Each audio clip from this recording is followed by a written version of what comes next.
श्री कृष्ण कहते हैं, अगर आप अपने मन को अपने वश में नहीं करेंगे तो वो आपके दुश्मन की तरह काम करना शुरू कर देगा।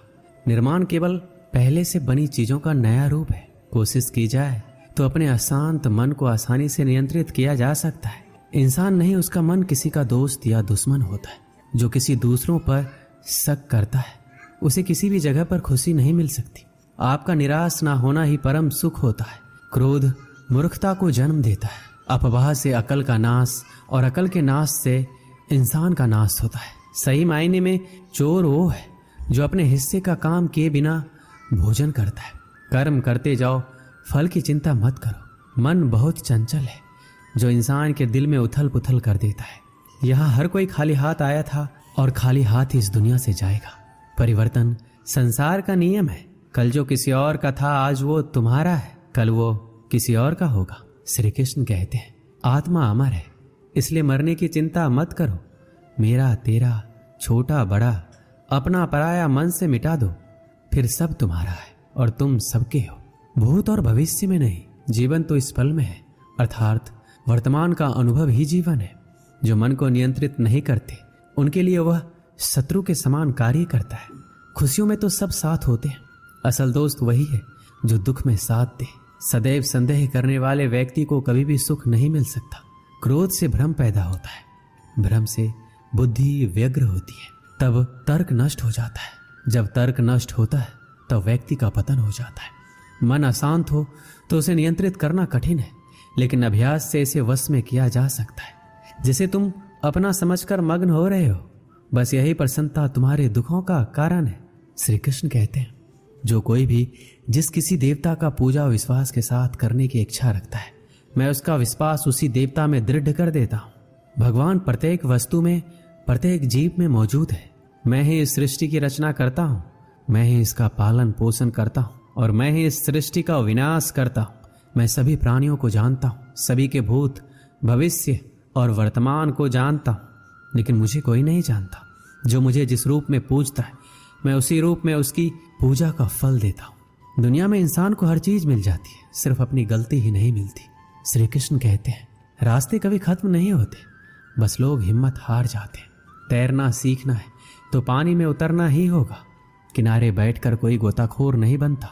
हीरे को परखना है तो अंधेरे का इंतजार करो। धूप में तो कांच के टुकड़े भी चमकने लगते हैं। जिंदगी में आप कितनी बार हारे ये कोई मायने नहीं रखता, क्योंकि आप जीतने के लिए पैदा हुए हैं।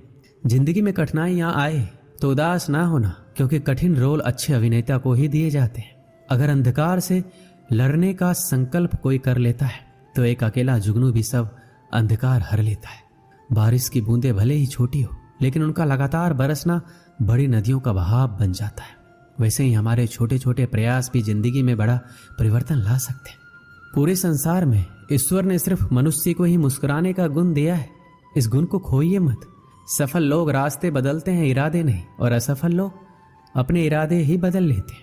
सभी जीवों में केवल इंसान ही पैसा कमाता है। और कितनी अजीब बात है ये, कोई जीव कभी भूखा नहीं मरता और इंसान का कभी पेट नहीं भरता। विश्वास रखो उस भगवान पे, कभी ज्यादा मांगो नहीं, कम वो कभी देगा नहीं। सारे सबक किताबों में नहीं मिलते, कुछ सबक जिंदगी भी सिखाती है। जिंदगी में रिस्क लेने से कभी मत डरो, या तो जीत मिलेगी या हार भी गए तो सीख मिलेगी। शानदार जिंदगी जीने के दो ही तरीके हैं, जो पसंद है उसे हासिल करो, नहीं तो जो हासिल है उसे पसंद करो। मेरी सफलता को देखकर हैरान है बहुत लोग। किसी ने मेरे पांव के छाले नहीं देखे। अगर सफलता चाहिए तो कभी वक्त और हालात पे रोना नहीं। मंजिल दूर ही सही पर घबराना मत, क्योंकि नदी कभी ये नहीं पूछती कि समंदर अभी कितना दूर है। गिरते रहो, भटकते रहो, सीखते रहो, लेकिन कभी हार मत मानो। जब लोग आपकी नकल करने लगे तो समझ लेना जिंदगी में सफल हो रहे हो।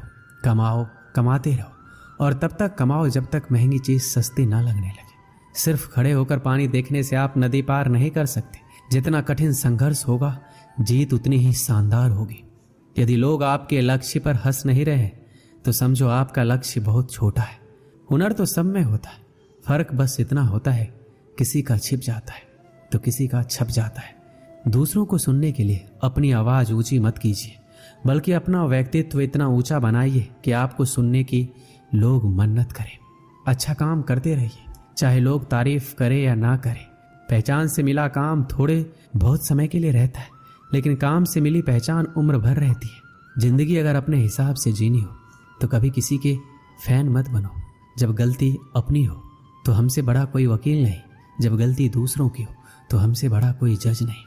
आपको खुश रहना ही आपका बुरा चाहने वालों के लिए सबसे बड़ी सजा है। जिस दिन आपका हस्ताक्षर ऑटोग्राफ में बदल जाएगा उस दिन आप बड़े आदमी बन जाओगे। अगर एक हारा हुआ इंसान हारने के बाद भी मुस्कुरा दे तो जीतने वाला भी जीत की खुशी खो देता है। यह है मुस्कान की ताकत। अगर आपको हर बार अलग अलग तरह के कामों में सफलता मिली है तो इसका अर्थ है आपने कभी कुछ नया ट्राई ही नहीं किया। किसी काम को करो तो लगन से करो, नहीं तो बिल्कुल मत करो। बड़े सपने देखने वालों के बड़े सपने हमेशा पूरे होते हैं। सपने सच करने से पहले सपने देखने पड़ते हैं। ताकत शारीरिक क्षमता से नहीं आती, यह अजय इच्छा शक्ति से आती है। एक पिता अपने पुत्र के क्रोध से अत्यंत विचलित रहा करता था। वह देखता था कि उसका बेटा बाकी सब चीजों में बहुत अच्छा है, बहुत आज्ञाकारी है, बहुत मधुरभाषी है, लेकिन उसे क्रोध बहुत आता है। और यदि उसे किसी बात पर क्रोध आ जाए तो फिर वह किसी को भी भला बुरा कहने में संकोच नहीं रखता था। पिता ने अपने पुत्र को समझाने का एक तरीका ढूंढा। उसने अपने पुत्र को एक सुबह अपने पास बुलाया और उसे कुछ कील से भरा हुआ एक डब्बा दिया। डब्बा देते हुए अपने पुत्र से इतना पूछा, बेटा तुम मेरी एक छोटी सी बात मानोगे? पुत्र ने कहा, जरूर मानेंगे, क्या चाहते हैं आप? तो उसने अपने बेटे को कहा, तुम्हें जब भी क्रोध आए तो क्रोध पर काबू करने की कोशिश करो, लेकिन यदि फिर भी क्रोध करते हो तो एक कील इस दीवार में ठोक देना। तुम्हें दिन में जितनी बार गुस्सा आए उतनी बार इसी तरह करो। लड़के ने हामी भर दी। पहले ही दिन लड़के को बहुत क्रोध आया। उसने दीवार में एक ही दिन में लगभग 20 के आसपास कील ठोक दी, लेकिन आगे आने वाले दिनों में दीवार पर लगने वाले कील की संख्या घटने लगी। एक दिन ऐसा भी आ गया जब उस दीवार में एक भी कील ठोकने की जरूरत नहीं पड़ी, क्योंकि लड़के ने समझ लिया था कि कील ठोकने से आसान है क्रोध को रोक लेना। जब यह स्थिति 2-4 दिन बनी रही तो उसने अपने पिता से जाकर इस बात को कहा। अब उसे दीवार में कील ठोकने की जरूरत नहीं पड़ती है। पिता ने उसे शाबाशी दी और कहा, अब जब तुम्हें कोई कुछ कहता है और तुम्हें लगता हो कि तुमने उस खराब लगने वाली बात पर भी क्रोध करने से रोक लिया है स्वयं को, तो ऐसे हर प्रयास के लिए दीवार से एक कील निकाल लो। लड़के ने ऐसा ही किया। दिन बीतते गए। एक दिन ऐसा भी आ गया, बेटे ने दीवार से सारी कीलें हटा दी। फिर पिता को जाकर सारी बातें कही। पिता दीवार के पास आए और अपने बेटे को समझाते हुए कहा, बेटे, शब्दों के पास एक अपनी शक्ति होती है और वो शक्ति ये है कि ये वापस नहीं लिए जा सकते। किसी को भला बुरा कहने के बाद तुम उससे लाख माफी मांग लो, लेकिन इन दीवारों में बनी सुराख की तरह घाव फिर भी बना रहता है। इसलिए किसी को भी क्रोध में कुछ बुरा कहने से बचो। बेटा अपने पिता की दी हुई सीख से गदगद हो गया। उसने आगे से अपने क्रोध और वचन पर नियंत्रित करने की प्रतिज्ञा ले ली। हमें उत्तेजना के क्षणों में किसी को भी अपशब्द तथा अप्रिय नहीं कहना चाहिए। इससे बनने वाला घाव 1000 माफी मांगने से भी नहीं भरता है। दोस्तों, सीखने की प्रक्रिया कभी खत्म नहीं होती। आदमी जीवन पर्यंत सीखता रहता है, कुछ अपने अनुभवों से, कुछ दूसरों को देखकर तथा किताबों को पढ़कर। मुझे पूरा विश्वास है इस कहानियों के माध्यम से आप जरूर कुछ सीखे होंगे। मिलते हैं अगले वीडियो में। अपना ख्याल रखिएगा। जय श्री कृष्ण।